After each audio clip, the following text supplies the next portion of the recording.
Welcome back to Homeschooling with Chronic Illness. Today, I want to share with you how I prepare for Christmas. We will be talking about tips to survive the holidays, things to keep an eye for, homeschooling during the holidays, and unexpected issues people with chronic illness face during the holidays.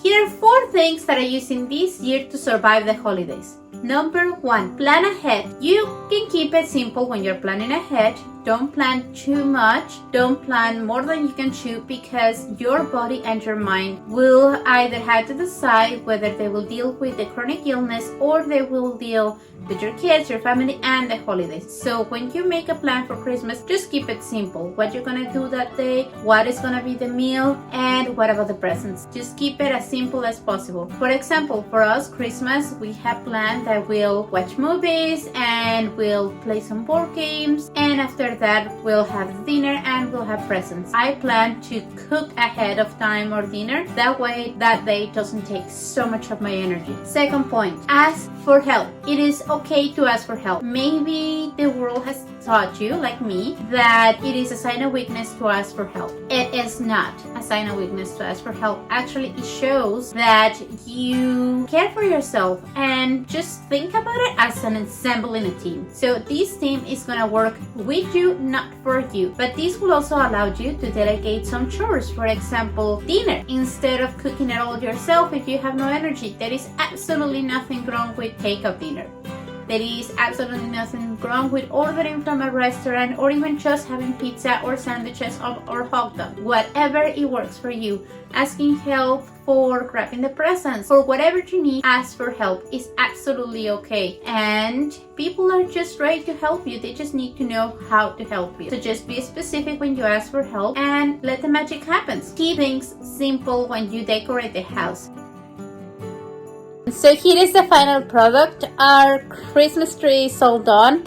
It took us a little bit longer because I had to take a little bit of rest, but that's just what it is. When you have a chronic illness, you have to do things slowly and take as many rests as you need, and enlist help. Max helped us with bringing up the boxes, and Lorraine helped me decorate the tree. We had a lot of fun. We put some music on, and also what I want to mention is I did not decorate the entire house. I certainly did not decorate the entire house because it is exhausting for me to be tidying up everything everywhere. So the only place that I really decorated was the living room with our Christmas tree. I put a nativity scene at the top. I put a Christmas tree that we did with our group at the church, and I think that's it. A towel for the kitchen, a placement for the kitchen, and that's about our decorations for Christmas. That way it's easier for me to take everything off when the season is over, and I don't overdo the stuff that I need to do, and I take it on my body. Number 4, go at your own pace. Take your time to do things. It's in between the decorating and everything else. You need a time for a nap? Go ahead. It's no big deal. If you need time to rest in between cooking and grabbing presents, take a rest. Watch a movie with the kids, so that way you're having family time and you're allowing your body to recover. It's okay, just pace yourself. Don't try to do too much in just one day. Take your time. You can totally do this. Things to keep an eye during the holiday. So the holiday can bring a bunch of different things, like anxiety. Am I gonna have everything ready? Are we gonna have all the presents done? I'm tired, I don't have time. Do I go to the doctor's appointments, or do I prepare for the celebration for the kid? The family is gonna get together and I don't have energy to do this. Also, sensory overload. The malls are teeming with lights and noise and everything that you can simply imagine 10 times over because it's the holidays.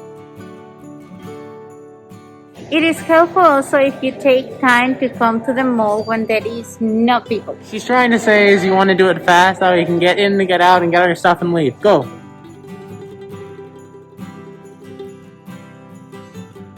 Just pace yourself. Don't try to do too much in just one day. take your time. You can totally do this. It is very easy to want to do so many things for Christmas with your kids and with your family, or even for yourself.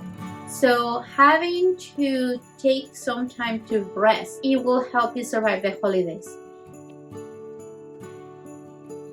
This is a time that I take an opportunity to have perhaps a Bible study focused on the birth of Christ. We also take the time to learn about other traditions related to Christmas. I share with my kids how did I used to celebrate when I was a child, and the traditions and the beliefs that we have in my country.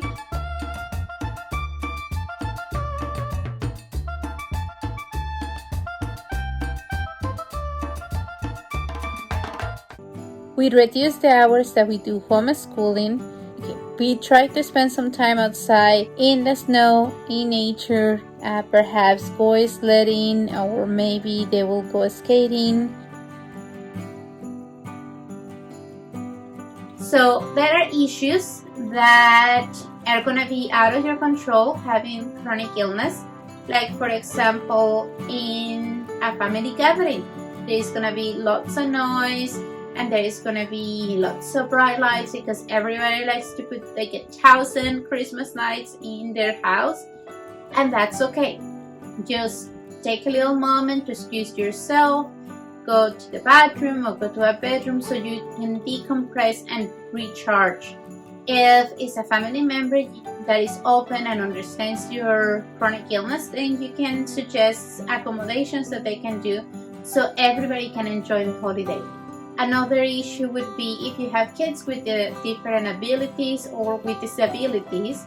That can get a little bit tricky because some kids can get overwhelmed with too many people. So just try to keep that in mind, that if you have a family gathering you cannot get away from, I don't know, perhaps it might be a good idea to give a small breaks to your child or to yourself while you are in the gathering, away from all the people.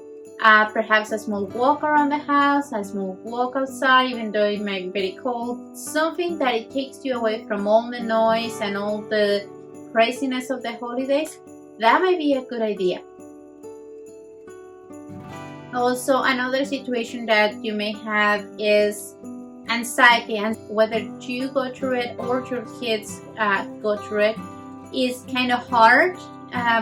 When they do not know what times are going to happen. So if you have an idea what time things are going to be, we're going to have dinner, and then we're going to have this, and then we're going to have that. Even though it's not set in stone, at least it gives you an idea of what to expect next. Especially with kids with ADHD or autism, it helps to know what's the next step. Not just, well, let's see what happens and enjoy the afternoon. That doesn't tend to work very well for kids with special needs or even for adults. We kind of need to have a point of reference of what's going to happen, where, and when. So if you can just make a small schedule, even if it's on pencil, and you can just change whatever needs to be done, it works. That's a tip that it has helped me during the holidays. Another tip is presents. Sometimes kids get disappointed with presents, or sometimes kids want to just open a present. In our home and with another families that I know, we have encountered what I call present frenzy, which is they get a present and they just want to open it, and they want the next one, and the next one, and the next one, and the next one. But by the time that there are no more presents, they kind of just crash because there is nothing else to open. And it wasn't that they even pay attention to what they got, is they just want to keep opening boxes and presents. I don't know much the psychology behind that, but I have seen it happen at home and with other families with kids with different abilities. Therefore, what we came up at home with is we slowly open the presents. We don't open all the presents at once. We slowly go opening presents at different times of the day. So if everything is working out and you help so much, you open a present before the dinner. Then you had a great time, dinner time, and everybody's talking. Then have your child have a present after dinner time. Then at the time everybody's opening presents, and then the next day. So just don't put all the opening the presents at the same time, at the same day. maybe 2 maximum. That way they can enjoy what they actually got and play with it and appreciate it and being grateful rather than just getting more and more and more and more. So these apply also for any kind of kid. It is really nice to see that they enjoy present by present. Now, it is also a great time to be thankful for what we have and what we can actually do. Maybe we are not physically able to go skating with the kids or tobogganing, but we can enjoy with a nice blanket, watching them what they do, going up and down the hills. We can cheer up for them. We can ask friends to take them tobogganing. If not possible during COVID, then just do what you can, and it's okay. If you cannot do everything you would like to do with your kids, it's okay. You cannot go outside because your joints really hurt, like mine. When you are in the cold, whatever leftover of the wrapping paper, we crumble it into balls and we have an indoor snowball fight.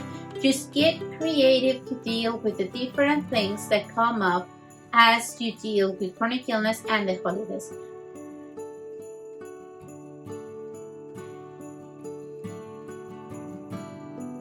Not many people talk about SAD, which is seasonal affective disorder. There is less light during Christmas. There are darker days. So whenever you have a chance to be by the sun or go for a walk when it's sunny, or just open the curtains and let all the nice sunshine in, that will help you get along. Allow yourself time to grieve. How can you grieve in Christmas? Like, seriously, it's the happiest time of the year. Actually, sometimes you cannot, because the fact that there are things you can no longer do due to your chronic illness, it is okay to grieve. The fact that you perhaps are an immigrant or a single parent and your family is far away, that hurts, especially if you had awesome Christmases with them and you cannot see them, especially if we're not doing COVID, you might not be able to get together. So it's okay to grieve. Just take a couple of hours, days if you need. Just grieve, but the important thing on this is do not get stuck there. Let the feeling come, reflect on the great chance that you had. It's okay to perhaps cry, and then embrace the day. I don't know exactly how to describe it, but it's important that we do not stay right there in the grieving process, because you need to enjoy the present time and you need to also enjoy the time for Christmas with your family and friends. I hope that these tips are helpful and that you have the best time ever this holiday season, and Okrak out!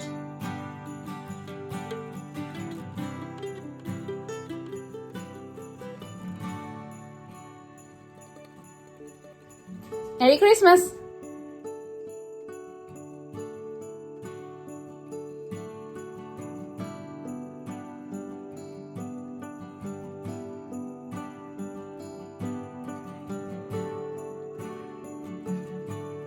Oh, I didn't see you there.